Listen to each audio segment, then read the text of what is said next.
শাকিব খানের রকস্টার সিনেমাটি নিঃসন্দেহে বাজিমাত করে দিল। সিনেমা হলে দর্শকরা রকস্টার দেখে বেরিয়ে বলতে বাধ্য হয়েছেন, সত্যি পরিচালক সাহেব দারুণভাবে মেকিং করেছেন রকস্টার সিনেমাটি। শাকিব খানকে যে কয়টি লুকে হাজির করেছেন সব কয়টি লুকের প্রশংসার দাবিদার। শাকিব খানকে দেখে দর্শকরা বলছেন শাকিব খানের বয়স 16 থেকে 18-তে নেমে এসেছে। বিশেষ করে রকস্টার সিনেমাটি দেখে মেয়ে ভক্তরাই বেশি প্রশংসা করছেন। একদল সমালোচকরা রয়েছেন যারা বাংলা চলচ্চিত্রের ভালো চাচ্ছে না, তারা রকস্টার সিনেমাটি দেখে নেগেটিভ রিভিউ দিয়েছেন।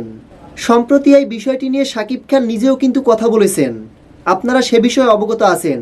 আসলে রকস্টার সিনেমাটি দেখেন, রকস্টার সিনেমাটি দেখার মতো একটি সিনেমা। আমার ব্যক্তিগত মতামত হিসেবে শাকিব খানের বিগত দিনের সকল সিনেমার রেকর্ড ব্রেক করবে এই রকস্টার সিনেমাটি। রকস্টার সিনেমাটি এমনভাবে মেকিং করেছেন পরিচালক মহোদয়, সিনেমাটি দেখে কোনোভাবেই মনে হয়নি এটি বাংলাদেশের কোনো সিনেমা, ইন্টারন্যাশনাল মানের তৈরি করেছেন। পরিচালক আজমান রুশো একটি সিনেমা করেই দর্শকদের হৃদয়ে জায়গা করে নিয়েছেন।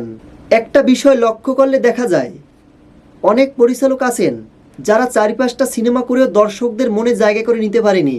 সেই জায়গায় আজমান রুশো একটু ব্যতিক্রম করে দেখিয়েছেন। পরিচালক আজমান রুশো রকস্টার সিনেমার মাধ্যমে শাকিব খানকে যেভাবে দর্শকদের মাঝে প্রেজেন্ট করেছেন সেটার জন্য পরিচালক আজমান রুশো প্রশংসার দাবিদার।